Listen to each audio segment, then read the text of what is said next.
سیدنا آدم علیہ السلام جب زمین پر آئے اور پھر حضرت حوا سے ان کی ملاقات ہو گئی، پھر جب ازدواجی زندگی گزرنے لگی تو ان کی جو اولاد ہوتی تھی ان کے متعلق یہ فرمایا گیا ہے، حضرت بی بی حوا رضی اللہ تعالی عنہا کو روزانہ ایک لڑکے اور ایک لڑکی کی ولادت ہوتی تھی، روزانہ، کیونکہ اللہ رب العزت کی یہ مشیت ہے، وہ چاہے تو 9 مہینے میں بچے کو بنائے اور چاہے تو 9 گھنٹے میں بھی بنائے، وہ قادر مطلق ہے۔ اس وقت دنیا کی شروعات تھی، نشو و نما ہونا تھا، انسانی نسل کی ارتقاء ہونا تھا، جس کی بنیاد پر بہت تیزی کے ساتھ ان کے بچے ہوتے تھے، اور قانون حضرت آدم علیہ السلام بھی لے کر کے آئے تھے۔ ایسے نہیں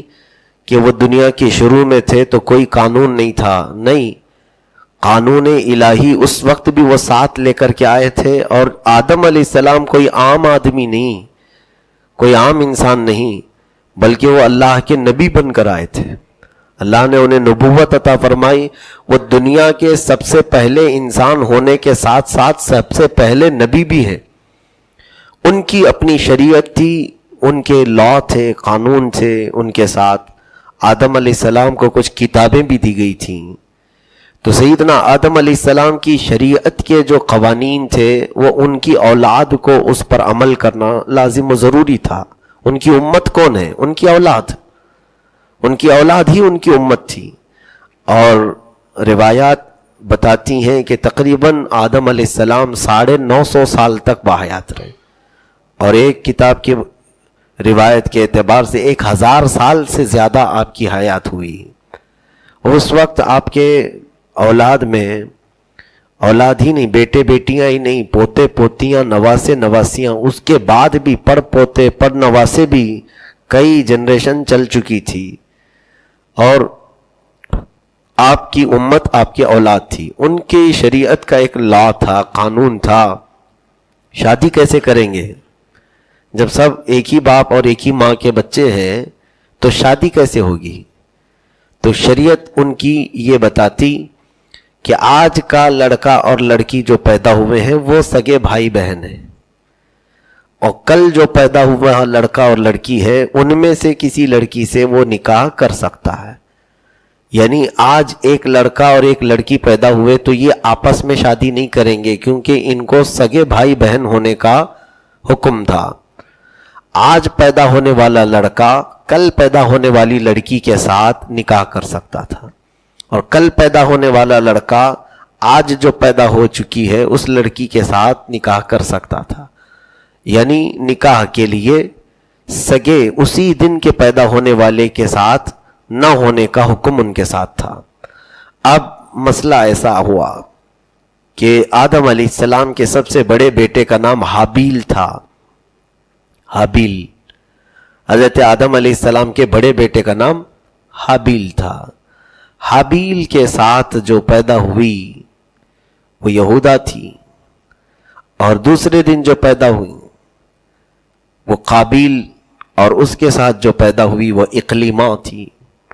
اتفاق ایسا، اقلیمہ نام کی جو لڑکی تھی، پیدا ہونے میں ہو سکتا ہے آگے پیچھے ہوئے ہوں، لیکن روایات میں یہ نام ہے۔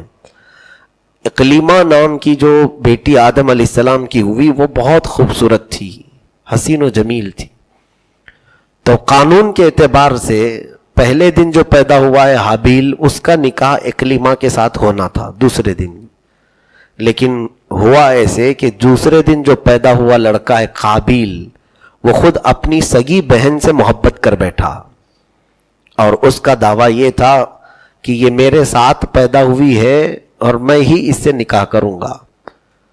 وہ بہت خوبصورت تھی، لیکن آدم علیہ السلام کی شریعت اس بات کی اجازت نہیں دیتی تھی۔ شریعت میں یہ تھا، فیصلہ بھی کروایا گیا۔ آدم علیہ السلام نے کہا دیکھو اللہ کا قانون ہے، اسے ہاتھ میں مت لو، اس کو پھلان دو مت، یعنی حد سے تجاوز نہ کرو۔ تمہارے حصے میں یہودا آتی ہے، اس سے نکاح کر لو۔ وہ نہ مانا۔ پھر آدم علیہ السلام نے دونوں سے کہا کہ تم دونوں اللہ کی بارگاہ میں قربانی دو، جس کی قربانی قبول ہو جائے وہ حق پر ہے۔ اچھا، پچھلی شریعتوں میں حق اور باطل کو پہچاننے کا ایک طریقہ یہ بھی تھا۔ اللہ نے فرمایا بِقُرْبَانٍ تَأْكُلُهُ النَّارُ، یعنی قُلْ قَدْ جَاءَكُمْ رُسُلٌ مِّن قَبْلِي بِالْبَيِّنَاتِ وَبِالَّذِي وَقُلْتُمْ، یہ آیات جو ابھی ہماری تفسیر میں چل رہی ہیں چوتھے پارے کی، آل عمران کے اختتام میں، جو روزانہ کی یعنی جمعہ سنیچر کی تفسیروں میں، وہیں پر یہ آیت بھی ہے کہ پہلے قربانی کرتے تھے دو جماعتیں، تم بھی بکرا کاٹو، تم بھی بکرا کاٹو، اور لے جا کر کے کسی اوپر پہاڑ کے پاس رکھ دیتے تھے اپنی اپنی قربانی۔ غیب سے، آسمان سے ایک آگ آتی تھی، اور وہ آگ کیسی لال کالی نہیں بلکہ سفید رنگ کی آگ آتی تھی، بالکل سفید رنگ کی آگ، اور وہ آگ آ کر جو حق پر ہے اس کی قربانی کو ختم کر دیتی تھی، کھا جاتی تھی، یعنی پھر وہ بکرا غائب ہو جاتا تھا جو حق پر ہے۔ تو پچھلے انبیاء اکرام علیہ السلام کی امتوں میں اکثر ایسا ہوا ہے کہ جب دو معاملات، دو لوگوں کے درمیان کوئی معاملہ مختلف ہو گیا تو وہ پہچاننے کے لیے قربانی دے کر کسی پہاڑ پر رکھتے تھے۔ آدم علیہ السلام نے حابیل اور قابیل دونوں سے کہا کہ ٹھیک ہے، قابیل کہتا ہے اکلیمہ سے ہی نکاح کروں گا، جبکہ یہ حق بنتا ہے حابیل کا، وہ نکاح کرے، تو تم دونوں قربانی دو، اللہ کی بارگاہ سے جو حق پر ہوگا اس کی قربانی قبول ہو جائے گی، اس کی قربانی کو آگ آسمان سے آ کر نگل جائے گی۔ تو دونوں نے قربانی دی، بکرے ذبح کیے یا دمبے ذبح کیے، اور دونوں نے لے جا کر کھلی زمین پر رکھا اپنے اپنے جانوروں کو ذبح کر کے۔ تھوڑی دیر کے بعد آسمان سے سفید رنگ کی آگ آئی اور حابیل کی قربانی کو قبول کر لی، جس کا حق تھا، یعنی شریعت میں جیسا تھا ویسی ہی آدم علیہ السلام نے پہلے بھی بتایا تھا۔ اب وہ قربانی قبول ہو گئی تو اس نے ڈھیٹ پن کیا، سرکشی پر آ گیا۔ کون؟ دوسرا والا بیٹا قابیل۔ اس نے کہا میں یہ قربانی کو نہیں مانتا۔ یہاں سے کفر شروع ہوا۔ اللہ رب العزت کی طرف سے جب قربانی قبول ہو گئی، شریعت کا انکار کیا، قربانی جو قبول ہوئی اس کا انکار کیا، یہاں سے کفر شروع ہو گیا۔ اور کس کی بنیاد پر ہوا؟ ایک عورت کے لیے، اس کے حسن و جمال کے لیے اس نے ساری حدیں پھلانگ دی۔ اس کے بعد آدم علیہ السلام سمجھاتے رہے، وہ نہ مانا۔ حابیل کا حق ہے، اقلیمہ کو حابیل سے نکاح کرنے کے لیے دے دو اجازت، یہودا سے تم نکاح کرو، وہ نہیں مانا۔ پھر ہوا یہ کہ آدم علیہ السلام حج کے لیے روانہ ہوئے تھے یا خانہ کعبہ کے طواف کے لیے، تب ابلیس لعین، شیطان مردود، جو ازل سے آدم علیہ السلام کا دشمن ہوا ہے، جس دن آدم علیہ السلام کی پیدائش ہوئی اسی دن اس کو بارگاہ الہی سے نکال دیا گیا۔ اللہ نے اسے کیا فرمایا؟ فَخْرُجْ مِنْهَا فَإِنَّكَ رَجِيمٌ، تو اب یہاں سے نکل جا کہ تو مردود ہو گیا۔ آدم علیہ السلام کی وجہ سے ہی نکالا گیا ہے نا، ابلیس سجدہ نہیں کیا، مردود ہو گیا۔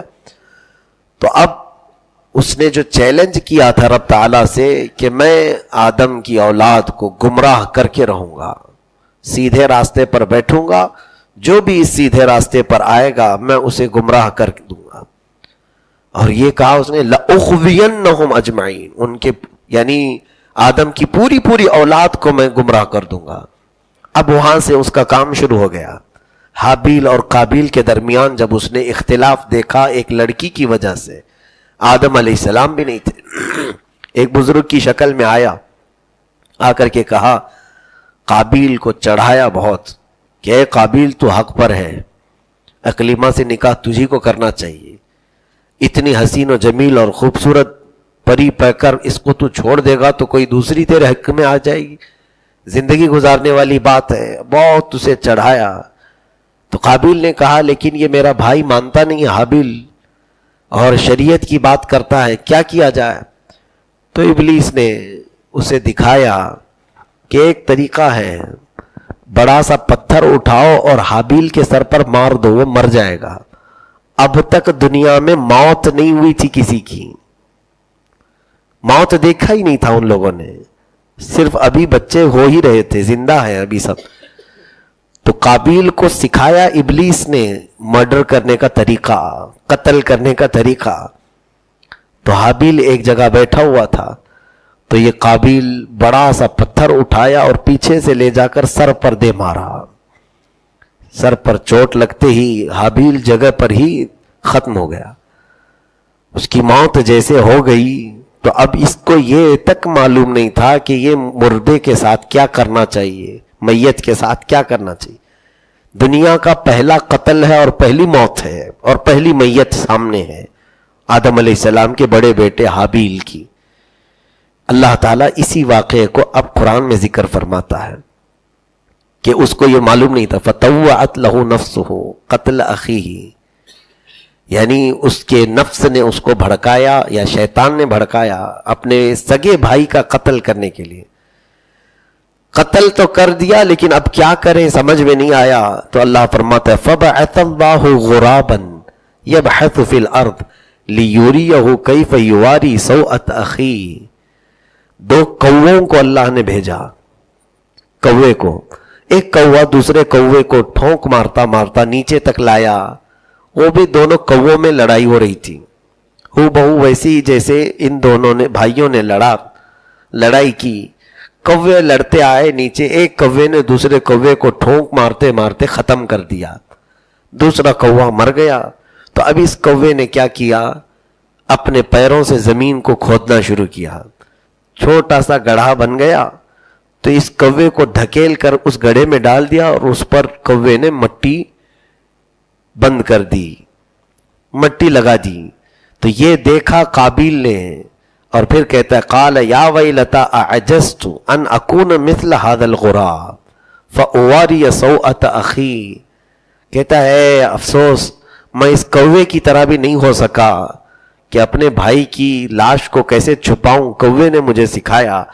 تب پھر قابیل نے ایک گڑھا کھودا اور اس میں حابیل کو دفن کر دیا. یہ پہلی موت تھی دنیا میں، اور نیچرل موت یعنی جس طرح سے بغیر کسی ظلم کے ہوتی ہے وہ نہیں. سب سے پہلی دنیا میں موت ہوئی ہے ظلم سے، قتل کے ذریعے سے پہلی موت ہوئی ہے. اب یہاں سے سنیے، یہ تمام جو معاملہ ہوا ہے، تفسیر اگر آپ پڑھیں گے تو اس میں مفسرین نے فرمایا یہ سارا قتل تک لے جانے والے فتنے کا سبب کیا تھا، عورت کا حسن و جمال.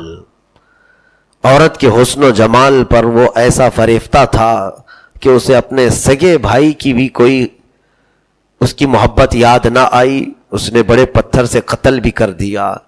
اس کا مطلب یہ ہوا کہ دنیا میں سب سے پہلا فتنہ حسن و جمال کا ہے، جو اب بھی باقی ہے، اب بھی باقی ہے.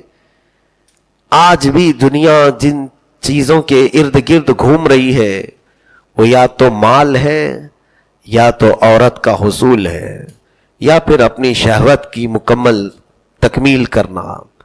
2 سے 3 چیزیں ہیں جس کے ارد گرد پوری دنیا گھوم رہی ہے. کسی کو بھی دیکھیں آپ، اکثر الا ماشاء اللہ چند لوگ وہ ہیں جو اللہ کی رضا کے لیے دنیا میں جی رہے ہیں، اور اکثر کی کمائی، دوڑ بھاگ، محنت، مشقت سب یا تو پھر کسی عورت کو راضی کرنے کے لیے، یا اس عورت کو حاصل کرنے کے لیے، یا تو پھر مال اتنا جمع کر دوں کہ مجھے کسی چیز کی ضرورت یا کسی سے احتیاج نہ رہے، محتاجی نہ آئے. انہی چیزوں کے پیچھے تو آج پوری کائنات لگی ہوئی ہے، چند لوگوں کو چھوڑ کر. میرے عزیزوں، عورت یقیناً دنیا میں، کائنات میں اللہ تعالیٰ نے اس کو زینت بنایا ہے، لیکن اس کے لمٹس رکھے ہیں، حدود رکھے ہیں. عورت کو جس وقت اللہ نے پیدا کیا جنت میں، ہاں عورت ہم سب کی ضرورت ہے، ہر مرد کے لیے عورت اللہ نے بنایا ہے. قرآن میں اللہ نے فرمایا یا ایھا الناس اتقوا ربکم الذی خلقکم من نفس واحدۃ وخلق منها زوجها. اے لوگو، اے انسانوں، ڈرو اپنے اس رب سے جس نے ایک جان سے ایک جوڑا بنایا ہے. ہر ایک جان سے ایک اس کا جوڑا بنایا ہے. اتاولے ہوتے ہیں، ایسا لگتا ہے کہ ملے گی نہیں، پھر اللہ نے بنا کر رکھا ہے. لیکن سنیے، ہماری ضرورت ہے. آدم علیہ السلام جب پیدا کیے گئے پھر کہاں رکھے گئے؟ جنت میں. یہ واقعات آپ نے سنے ہیں. جنت میں کس چیز کی کمی ہو سکتی ہے؟ جنت ساری نعمتوں سے بھری ہے، لیکن اس کے باوجود آدم علیہ السلام کو تھوڑی سی بے چینی تھی. جنت پوری بھری نعمتوں سے ہے، لیکن کوئی اپنے جیسا نہیں تھا وہاں پر. تو انسان کو کوئی دوسرے انسان کی ضرورت ہوتی ہے. تب آدم علیہ السلام کی بائیں پسلی کے پاس سے ایک عورت کو بنایا گیا جن کو حوا کہا گیا.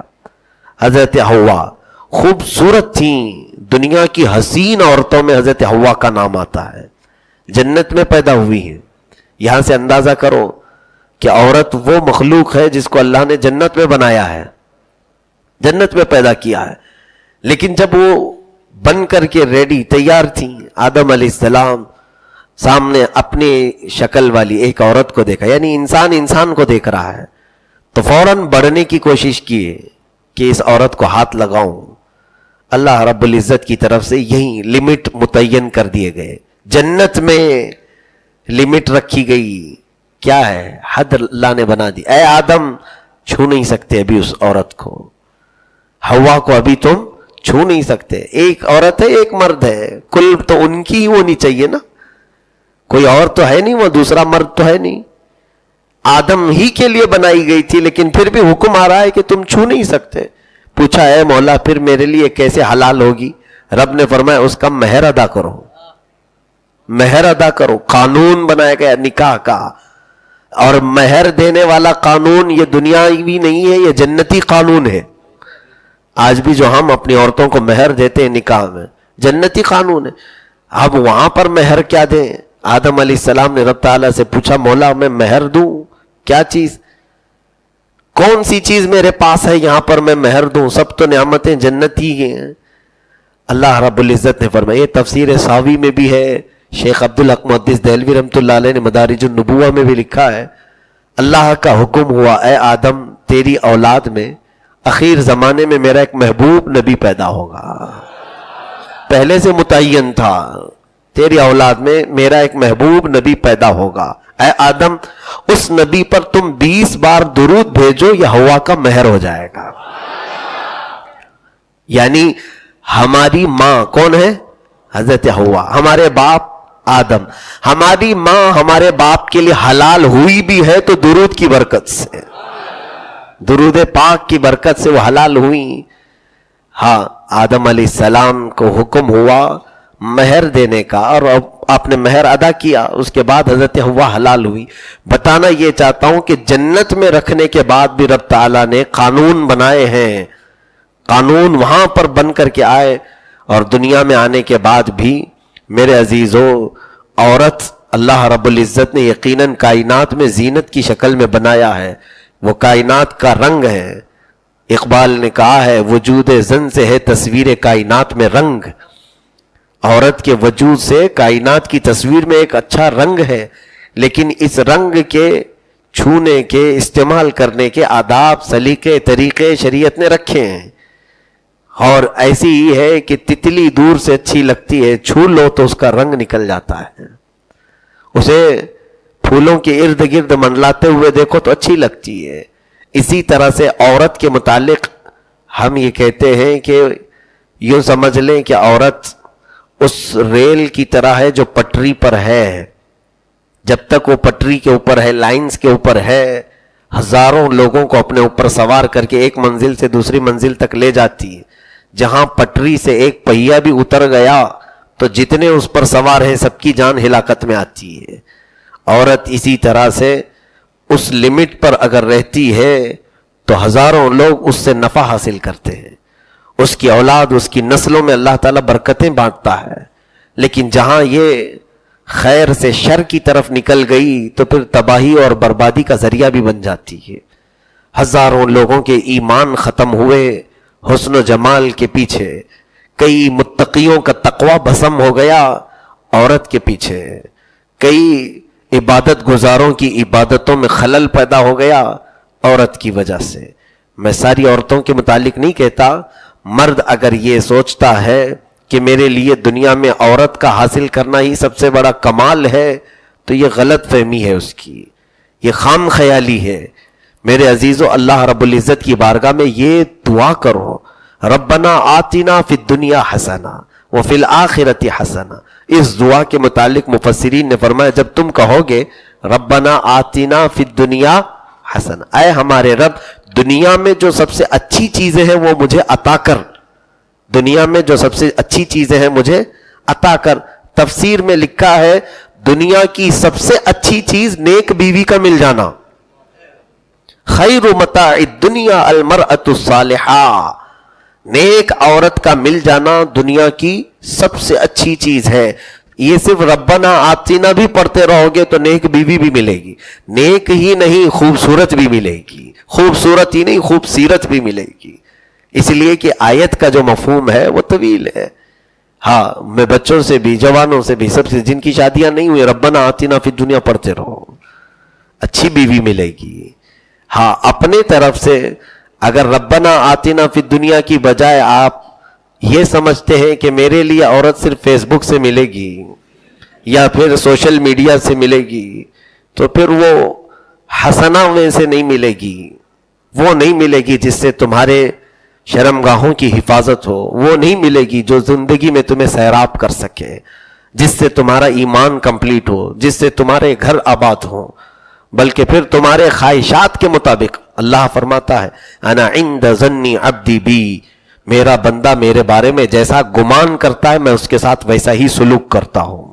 چور کو بھی اللہ رزق دیتا ہے نا، لیکن وہ کس راستے سے؟ حرام راستے سے کھا رہا ہے۔ رزق سب کو مل رہا ہے، چور کو بھی مل رہا ہے اور حلال کمانے والے کو بھی، لیکن دروازہ اس نے چوری کا پکڑا اور اس نے محنت کا پکڑا۔ اسی طرح عورت سب کو ملے گی، جس نے اللہ رب العزت کے دروازے کو کھٹکھٹایا اور نیک بیوی مانگی اسے بھی دی جائے گی، اور جس نے فحش طریقے سے سوچا اسے اسی راستے سے دیا جائے گا اور وہی مال دیا جائے گا۔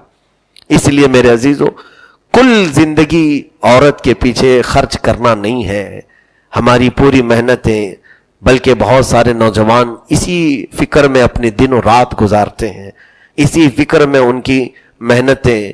کچھ لوگ تو صرف اس لیے کما رہے ہیں کہ نئی نئی دلہن کو گفٹ دیا جائے، ان کو گفٹ پیش کیے جائے، ان کو راضی کرے۔ اور ایک بات یاد رکھنا، صرف بیوی کو نہیں، اور بچیاں بھی، عورتیں بھی ان سے سنیں کہ اگر تم یہ صرف انسانوں کو راضی کرنے کے لیے دن و رات محنت کر لو، ایک پکی بات کہ تم میں سے کوئی کبھی راضی نہیں ہو سکتا، کبھی پیٹ نہیں بھر سکتا۔ اور یعنی پھر حل کیا ہے، علاج کیا ہے؟ کہا دونوں مل کر اللہ کو راضی کرنے پر لگ جاؤ، اللہ تم دونوں کو آپس میں راضی رکھے گا۔ اللہ کو راضی کرنے پر لگ جاؤ، پھر اللہ تم دونوں کو بھی راضی رکھے گا۔ ہمارے دلوں کا اطمینان اللہ تبارک و تعالیٰ کے دستے قدرت میں ہے، مولا جسے چاہے بے قرار کر دے اور جسے چاہے اطمینان کی دولت عطا کرے۔ تو یہ تمام چیزیں، اب یہاں سے ایک اور قاعدہ بتا دوں میں آپ کو، دنیا کا سب سے پہلا قتل ہوا، دنیا کا سب سے پہلا مرڈر ہوا ہے، کس کی وجہ سے؟ ایک عورت سے نکاح کرنے کی غرض سے، اور وہ بھی کسی انجان آدمی کا نہیں، سگے بھائی کا ہوا، سگے بھائی کا قتل ہوا۔ اب حدیث پاک سنیے، فرمایا میرے آقا صلی اللہ علیہ وسلم نے، جس نے کوئی برا طریقہ اختیار کیا، کوئی برا طریقہ شروع کیا، تو حضور فرماتے ہیں اس برے کام کے شروع کرنے کا گناہ تو اس پر ہے ہی، اس برے کام کے ساتھ جتنے لوگ چلتے رہیں گے اس کام پر، ان سب کا گناہ بھی شروع کرنے والے کو دیا جائے گا۔ خدا را کبھی کوئی اپنے سے برا کام شروع مت کرنا۔ اور بعض لوگ تو فخر سے کہتے ہیں یہ جو چیز ہے نا یہ میں نے شروع کیا ہے، تم نے شروع کیا ہے وبال، اور جب تک یہ چلتا رہے گا گناہ، تمہیں ان سب کے گناہ کے برابر بھی سب تمہاری قبر میں وہ اعمال، وہ وزر دیا جاتا رہے گا۔ من سن سنتا حسنتا فلہ اجرہا واجر من عمل بہا ولا ينقص من اجورہم شیئا ومن سن سنتا سیئتا فلہ وزرہا ووزر من عمل بہا ولا ينقص من وزرہم شیئا، او کما قال النبی صلی اللہ علیہ وسلم۔ حدیث پاک ہے، حضور فرماتے ہیں جس نے نیا طریقہ ایجاد کیا اس نئے طریقے کے قائم کرنے کا ثواب تو اسے ملے گا، اور اس نئے طریقے پر جتنے لوگ عمل کرتے رہیں گے ان سب کا بھی ثواب اسے دیا جائے گا۔ عمل کرنے والوں کے ثواب میں کوئی کمی نہیں ہوگی، ان کو ان کا ملے گا، لیکن اتنا ہی شروع کرنے والے کو بھی ملے گا۔ مثال کے طور پر تراویح کی نماز ہوتی تھی حضور کے زمانے میں بھی، لیکن جماعت سے قائم کرنے والے حضرت عمر فاروق ہیں۔ سیدنا عمر فاروق رضی اللہ تعالیٰ عنہ نے اپنے زمانے میں تراویح کی جماعت بنائی، ایک امام منتخب کیا اور پیچھے لوگوں کو کھڑا کیا صفوں میں اور جماعت قائم کی۔ ان کی جماعت بنا دینے کے بعد سے لے کر تقریباً 14 صدیاں گزر گئیں، 1400 سال گزرنے کو آ گئے، آج تک جماعت سے تراویح ہر سال ہوتی ہے، ایک علاقے میں نہیں، پوری دنیا میں جہاں جہاں مسلمان ہیں تقریباً سب جگہ تراویح کی جماعت قائم ہوتی ہے رمضانوں میں۔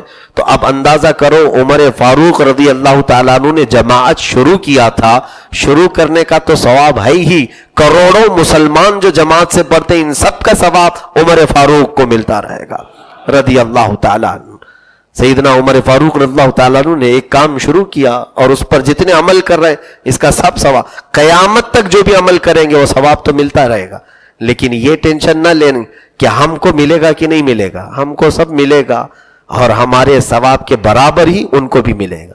ساتھ ہی اگر کسی نے برا کام شروع کیا، کوئی برا طریقہ اختیار کیا، حرام کام کی بنیاد ڈالی، پھر اس کے بعد اس کام پر جتنے لوگ چل پڑے ان سب کا گناہ بھی اس شروع کرنے والے کو دیا جائے گا۔ جیسے کہ فرمایا گیا دنیا میں جو بھی قتل کرے گا، قتل کا گناہ تو اس کے سر پر ہے ہی، لیکن جتنے بھی قتل ہوں گے اب قیامت تک سب قتل کا گناہ قابیل کو بھی جائے گا۔ سب سے پہلے قتل کس نے کیا؟ قابیل نے، تو سارے قتل کا گناہ اس کے سر پر بھی جائے گا۔ لیکن یہ نہ سوچیں کہ سب گناہ اس پر جا رہا ہے، ہم کو نہیں مل رہا ہے۔ تمہیں تمہارے کرنے کا گناہ تو ہوگا ہی، لیکن اتنا ہی گناہ شروع کرنے والے کا بھی ہے۔ اس لیے یہاں پر خدا را کبھی بھی اپنی زندگی میں کوئی ایسا کام ہونے نہ پائے کہ آپ کا دیکھا دیکھی پھر آپ کے نیچے والی جو بعد والی جنریشن ہے وہ بھی اس برے کام میں مبتلا ہو جائے۔ مثال کے طور پر کسی نوجوان نے کان میں بالیاں پہننا شروع کیا، ہاتھ میں چوڑیاں پہننا شروع کیا، ناک میں نتھنی پہننا شروع کیا، حرام کام تھی، حرام ہے۔ عورتوں سے شباہت اختیار کرنا، حضور پاک صلی اللہ علیہ وسلم نے فرمایا اللہ کی مخلوق میں سب سے بدترین مخلوق ہے وہ جو مرد عورتوں سے مشابہت اختیار کرتے ہیں اور جو عورتیں مردوں کی طرح لباس پہنتی ہیں، دونوں پر اللہ کی لعنت ہے۔ لیکن جس نے یہ شروع کیا اس نے ایک ایسا بڑا گناہ شروع کیا کہ اس کا دیکھا دیکھی جتنے بھی وہ گناہ کرتے جائیں گے ان سب کو بھی وہ گناہ ملے گا اور اتنا ہی گناہ شروع کرنے والے کو بھی ملے گا۔ میرے عزیزو، لوگ نئے نئے طریقے شروع کرنے جا رہے ہیں۔ آج فیشن کے نام پر باضابطہ کلاسیں لگتی ہیں، باضابطہ آفیسز ہیں فیشن ڈیزائنر لوگوں کی کہ ایک نیا نیا طریقہ اختیار کیا جائے، شروع کیا جائے، کبھی سطر دکھانے والا، کبھی ننگے پن کا فیشن شروع کریں۔ تو جو بھی اس میں ملوث ہے وہ ایک حرام کام کی بنیاد ڈال رہا ہے، اور اس کا گناہ اللہ بہتر جانے قیامت تک کتنے لوگ عمل کریں گے، سب کا گناہ تمہارے سر پر آئے گا۔ کیا ہی اچھا ہوتا مسلمانوں میں کہ آپ میں سے کوئی نہ کوئی ایسا نیا کام شروع کرتے جو ثواب کا ہے، اور اس کے بعد پھر وہ چل پڑتا۔ اگر مثال کے طور پر راستے میں آپ نے ایک سبیل لگائی، محرم میں لگاتے ہیں بچے، بڑے شوق سے لگاتے ہیں، کبھی کسی نے ایسی سبیل لگائی یہ سوچ کر کے کہ جو بھی راستے سے گزرے گا اس سے پانی پیتا رہے، اب وہ سبیل قائم رہی آپ کی۔ اس میں حدیث پاک میں بھی اس کا ذکر ملتا ہے کنویں کا، اور فرمایا میرے آقا صلی اللہ علیہ وسلم نے کہ یہ صدقہ جاریہ ہے، جب تک لوگ اس پر پیتے رہیں گے سب کا ثواب تمہیں ملتا رہے گا۔ کوئی ایسے کام ڈھونڈو کہ مسجدوں میں آنے کے وقت بھی کوئی ایسی چیز، ہاں یقیناً ہم نے کوشش کیا ہے کچھ نہ کچھ چیزیں ایسی شروع ہو جائیں جس سے اللہ راضی ہو جائے۔ ہم نے مثال میں آپ کو بتا دوں، نمازوں کے بعد تسبیح پڑھنا شروع کیا، اچھا کام ہے۔ اگر اس پر سب مداومت کر گئے، قائم رہ گئے، آپ یہاں سے چل کر کسی اور مسجد میں گئے، جا کر وہاں آپ نے نمازوں کے بعد تسبیح پڑھنے کا رواج ڈال دیا. اللہ اکبر. وہ اتنا بڑا عظیم کام ہے کہ جب تک لوگ تسبیح پڑھتے رہیں گے آپ کو بھی اس کا ثواب ملتا رہے گا.